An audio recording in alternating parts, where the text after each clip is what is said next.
বাংলাদেশ পুলিশের পক্ষ থেকে আমি পুলিশ প্রধান হিসেবে আন্তরিকভাবে দুঃখ প্রকাশ করছি।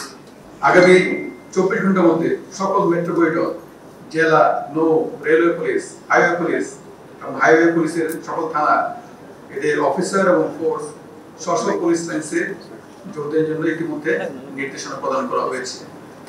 সত্য সংগঠিত ছাত্র জনতার বৈষম্য বিরোধী আন্দোলন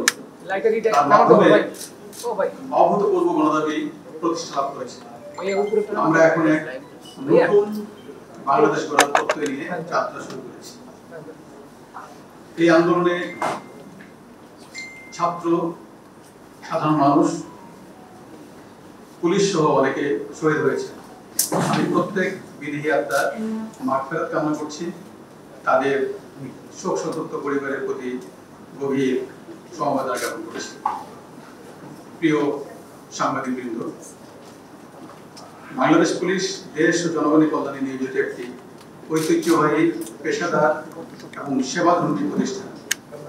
দেশের যে কোনো প্রয়োজনে, যে কোনো সংকটময় মুহূর্তে এই বাহিনী সব সময় সর্বোচ্চ আন্তরিকতা ও নিষ্ঠার সাথে এবং পেশাদারিত্বের সঙ্গে দায়িত্ব পালন করে আসছে। বর্তমান বৈষম্য বিরোধী যৌক্তিক যে আন্দোলন, সেই আন্দোলন আমাদের বিভিন্ন অপারেশন ইউনিটে দায়িত্বপ্রাপ্ত কর্মকর্তাগণ দেশবাসীর প্রত্যাশা অনুযায়ী দায়িত্ব পালন করতে পারেননি, যা আমরা স্বীকার করছি।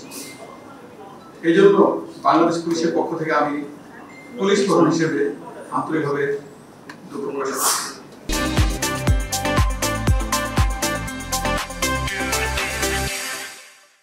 আগামী 24 ঘন্টার মধ্যে সকল মেট্রোপলিটন জেলা, নৌ, রেলওয়ে পুলিশ, হাইওয়ে পুলিশ এবং হাইওয়ে পুলিশের সকল থানা এদের অফিসার এবং ফোর্স সশস্ত্র পুলিশ লাইন্সে যোগদানের জন্য ইতিমধ্যে নির্দেশনা প্রদান করা হয়েছে।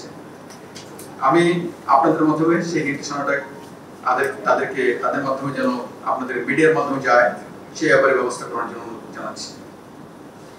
আমি পুলিশ বাহিনীর শৃঙ্খলা বজায় রাখার স্বার্থে সকল স্তরের সহকর্মীকে সামাজিক মাধ্যমে কোনো প্রকার ব্যক্তিগত অথবা পুলিশ অ্যাসোসিয়েশনের নামে ব্যাচ হিসাবে বা অন্য কোনোভাবে কোনো ধরনের দাবি, মন্তব্য, প্রত্যুত্তর ইত্যাদি প্রদান করা থেকে বিরত থাকার জন্য অনুরোধ করছি, যেটি আমাদের শৃঙ্খলা বজায় রাখার স্বার্থে অত্যন্ত জরুরি।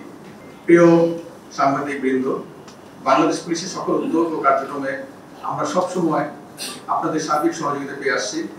আগামীতেও আমরা আশা করি এই ধারা অব্যাহত থাকবে।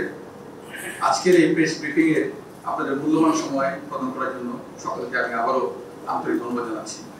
আমি আরেকটি কথা পুনরাবৃত্ত করতে চাই, আমরা বর্তমান পরিস্থিতি যথাযথ মূল্যায়ন করে জননিরাপত্তাকে প্রাধান্য দিয়ে জনশৃঙ্খলা ফিরিয়ে আনার জন্য সর্বাত্মক প্রচেষ্টা গ্রহণ করেছি এবং সে লক্ষ্যে সকলে মিলে কাজ করছি।